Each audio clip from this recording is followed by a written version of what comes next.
But He does. It's as simple as that. He does.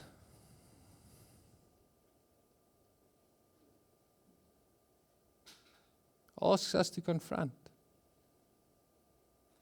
He asks us to go back. He asks us to push on through.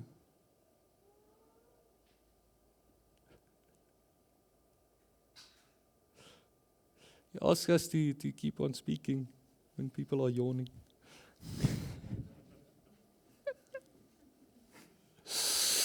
Okay.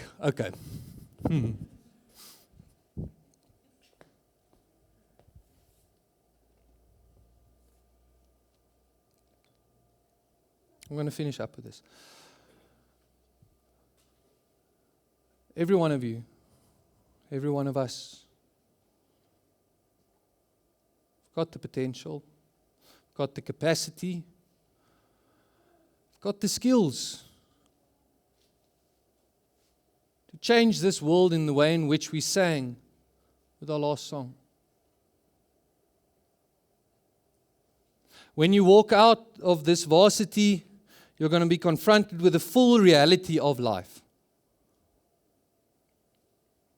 People telling you, stay in your place, stay in your lane. Work towards retirement. Get a pension. Don't worry about all these other things. Leave the dreams behind. Leave the hopes behind. Stop being so naive. This world won't ever change. Strive towards heaven. That's the place you want to be. Put on the eye claps. Don't see what's actually happening. And don't you even dare to believe you can actually change that. We start putting down those limits. Like, no, it's not possible. Ek sal myself skaar by die klein goedjies. I'll give a R5 at the robot. It's my part. I'll help one person. That's my part. Poverty is always going to be here. Death is always going to be here. Loneliness is always going to be here. If you set those down as your limits, they're going to stay your limits. And this place is going to look the way and stay the way it currently is.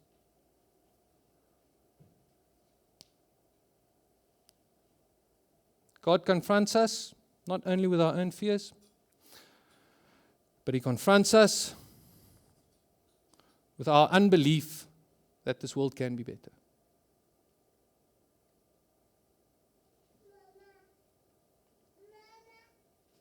We set those limits down for ourselves. They don't have to be. You can change the world. It's as simple as that. You work, Rowan. You can. Tracy, Chris, Polo, gee je.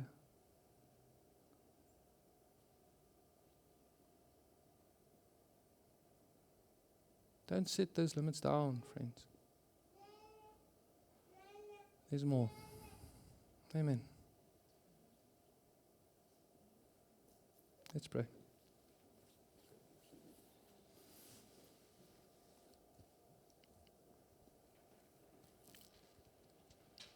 Help us, Lord.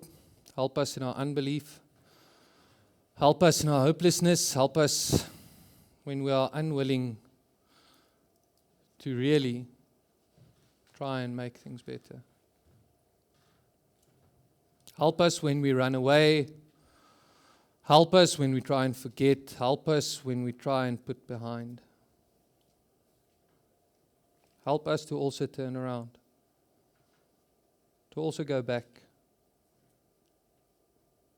to also confront. Help us to break through the limits, the barriers that we put in place. Help us to really start understanding that we've got the capacity and the agency to truly change. Not just ourselves, not just our immediate environment, but our world, Lord. May we never make peace with the mundane and the comfortable. May we always be willing to be stretched,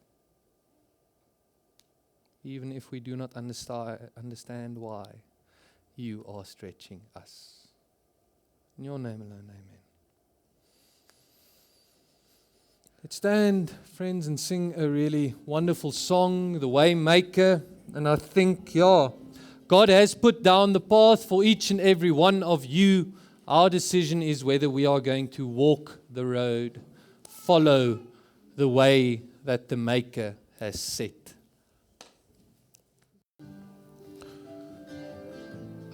Friends, just all got the pages, look on the back. In your own time, when you are ready, and with regards to whatever it may be that's present in your own life, see if you can make that commitment.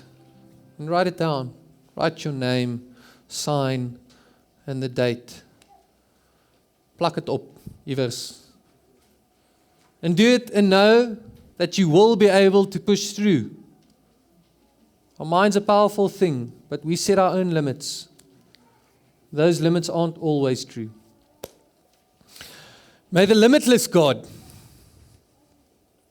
bless us, encourage us, love us, give us the capacity to break through and push through whatever it may be that's holding us back. Amen.